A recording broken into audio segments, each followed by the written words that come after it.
Hey, this is Keith the Old Bard, and welcome back to the Old Bard's Den. In a previous video, we came up with a concept for our character for our D&D 5e solo game. And in this video, we're going to create the character in D&D Beyond. So you have quite a few options. You've got Standard, which allows you to create the character step by step. Pre-made, which has a large selection of pre-made characters you can choose from. Random, which will create a random character for you. Or what we're going to choose for this one is just the quick build, which utilizes the quick build options as described in the player's handbook. So the first thing that we need to do is select our race and our class and our character name. As you'll note from our previous video in our notes, we've got human selected for the species and bard selected for the class. We'll go over here and choose human.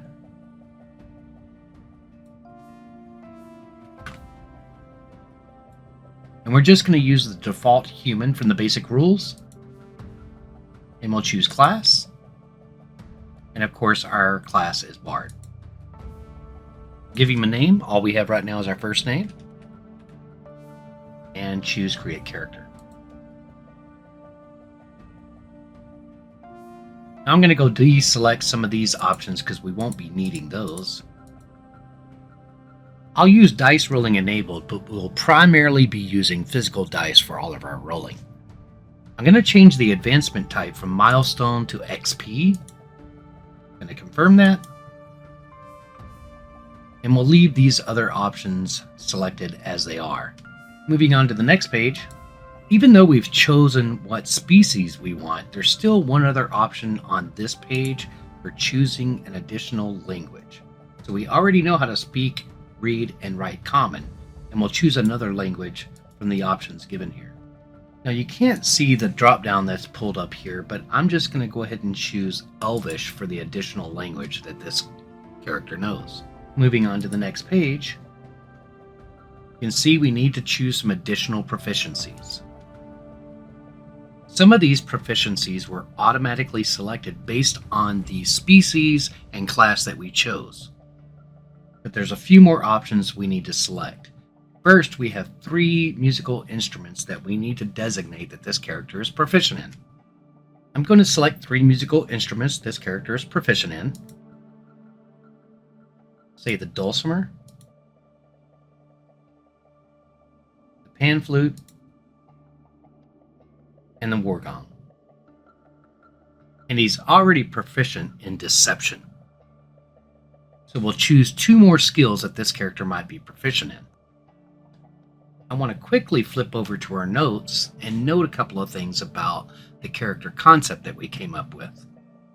So reading over a couple of things, namely their personality, that they're guilt-ridden, that there's something in this individual's past that causes them to feel guilt. It could be something as small as a slight or as monumental as a murder, and that they're overzealous. The attempts that this individual makes to redeem themselves are over the top, or perhaps even embarrassing or debasing. And their flaw, that they are overbearing and frequently come to decisions without taking the time to think a situation through. That they're quick to speak, never stopping to think before they speak. I want to keep those in mind as we choose which skills that they're proficient in. So for that, I'm going to choose Intimidation and Persuasion. And because we chose a quick build for the character, the spells and cantrips are automatically determined for us. Moving on to the next page. And because we chose a quick build, it's using the standard array and placing those values in the appropriate ability score boxes. Moving on to the next page. Now it's automatically chosen the entertainer background for this character. We can see that his skill proficiencies are acrobatics and performance, and he has tool proficiencies with the disguise kit. Based on the entertainer feature, it's chosen by popular demand as its background feature. And we have some suggested characteristics for this character. So once again, reviewing the notes that we made in the previous video, I think there's some things here from personality and flaws we can certainly match up to options provided on the character sheet. I think I'm a hopeless romantic, always searching for that special occurrence is a good selection. Now it says choose 2 here, and we could easily roll a d8 to choose the other personality trait. I think this overzealousness would apply to I change my mood or my mind as quickly as I change a key in a song, so we're going to select that. For ideals, I'm going to say tradition probably sounds closest to our character concept. For bonds, I can't find anything that specifically came out in our character concept that matches here, so I'm just going to randomly pick something. In fact, we'll roll a d6 for that. So our result is 4. That's going to be I idolize a hero of the old tales and measure my deeds against that person's. Now for flaws, going back to our notes, this character is quick to speak, never stopping to think before they speak. I'm going to say that probably aligns with I have trouble keeping my true feelings hidden. My sharp tongue lands me in trouble. For alignment, I haven't really utilized anything specifically attributed to alignment in any of my games, but I'm going to try to make sure that I keep that in mind for this game. So this character, I'm just going to put lawful good. I'm not going to worry about faith, but for lifestyle, I'm going to choose modest. And this is generally going to be this character's cost of living per day.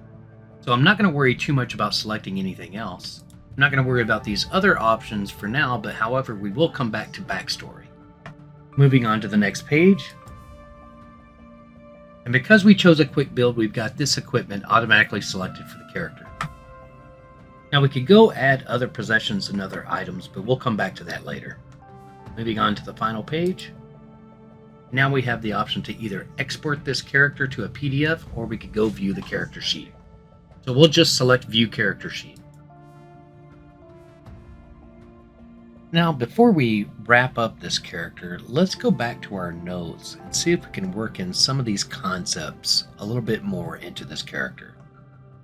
So Roland is guilt-ridden. There's something in his past that's causing him to feel guilt, and his attempts to redeem himself are sometimes over the top or even embarrassing or debasing. So let's come up with something that might fit Roland's character.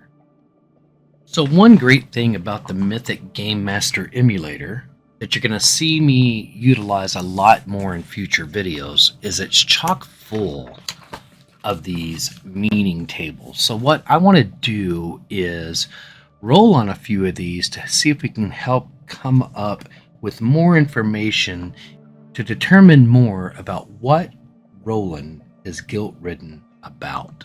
So on page 90, there's a table called Character Background, and we're going to roll a D100 on this table 4 times and use that combination of words to see if we can determine what Roland is guilt-ridden about. So, let's get our D100 dice. For the first one, that's going to be 31. Let me grab my notebook and make a quick note. So we got 31. For the second roll, we've got 95. Third roll, we've got 11. For the fourth roll, we've got 32. All right. So 31, that's decrease. 95 is war. 11 is bizarre.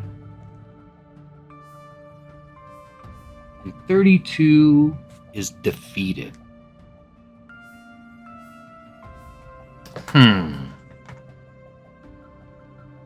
So let's say that somewhere in his past there was a war, and he was an officer, perhaps for the town.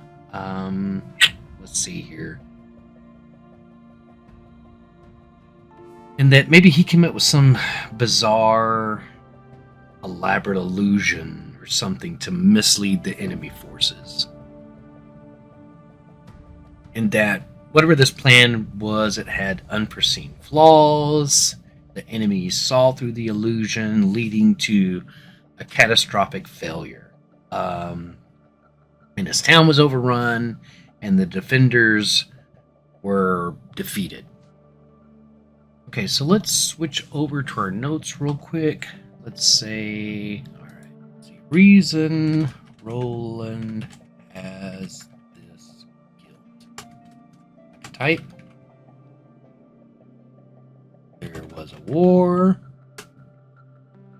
and he came up with a bizarre illusion, but the enemy saw through the illusion, and the town was defeated.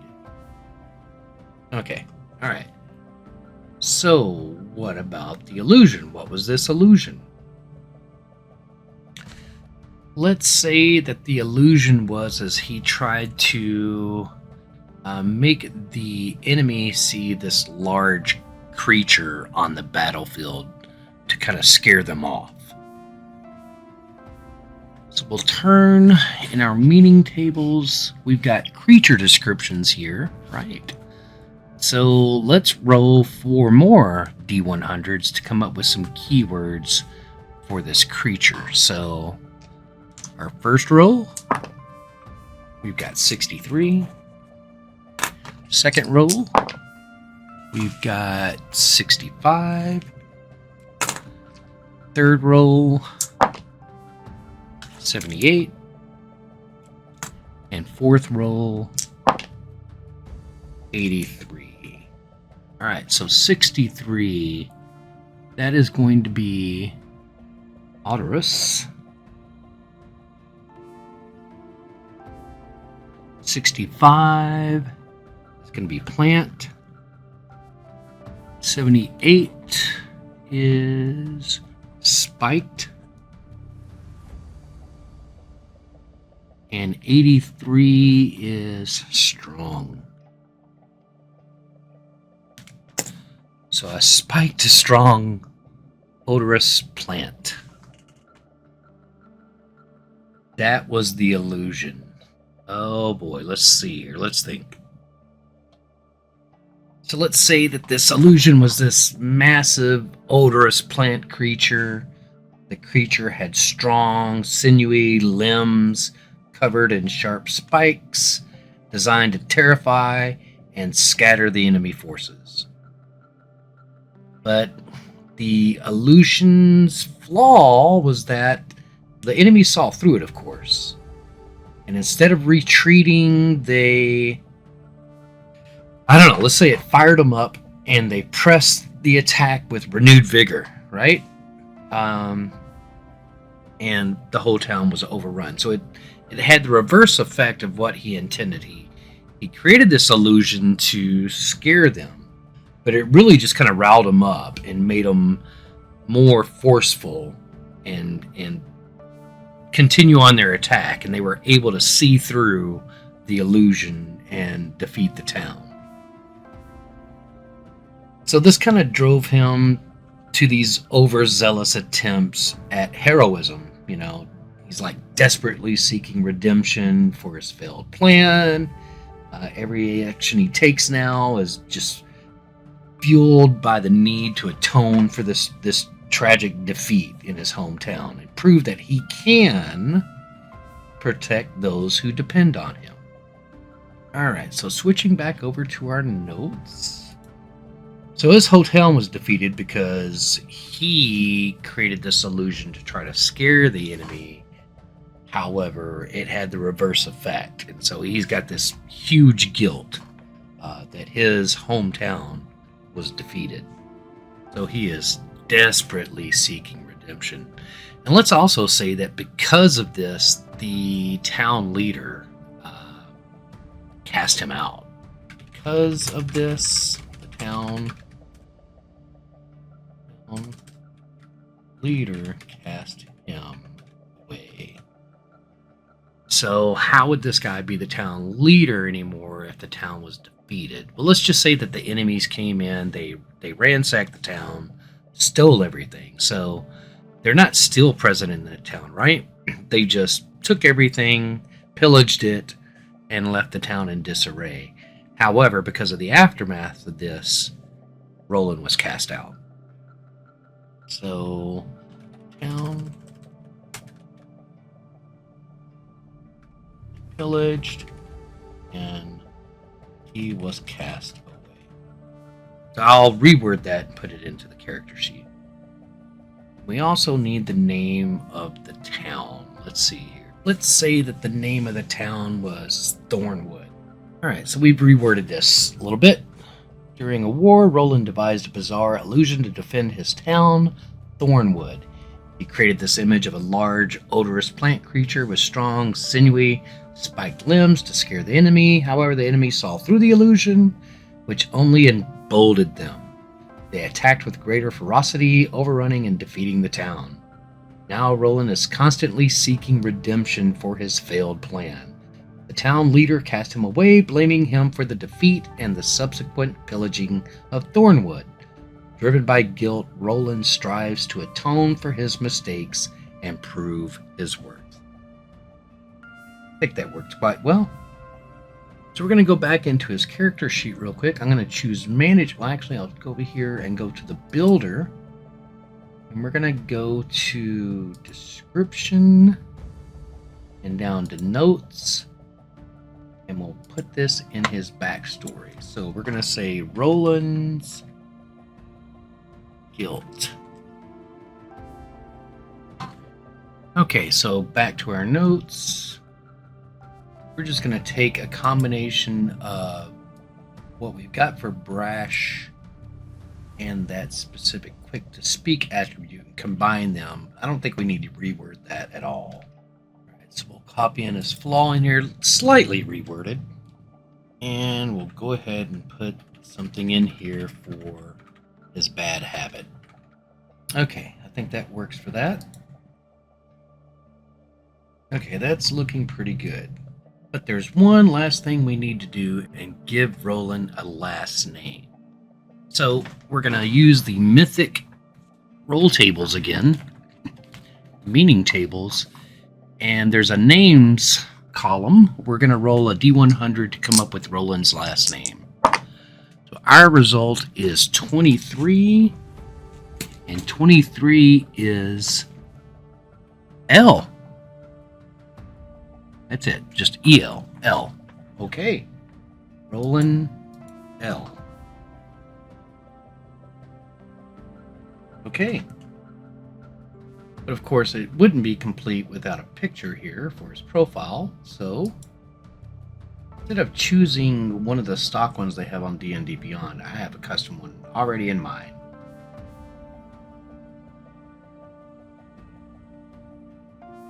Now looking at our completed character sheet for Roland, we're all set to go. I'm all set. All I need is an idea. That's right, we need some idea to kickstart our adventure. But that'll be the subject of our next video, so be sure to check it out. Until next time, thanks for watching and happy adventuring.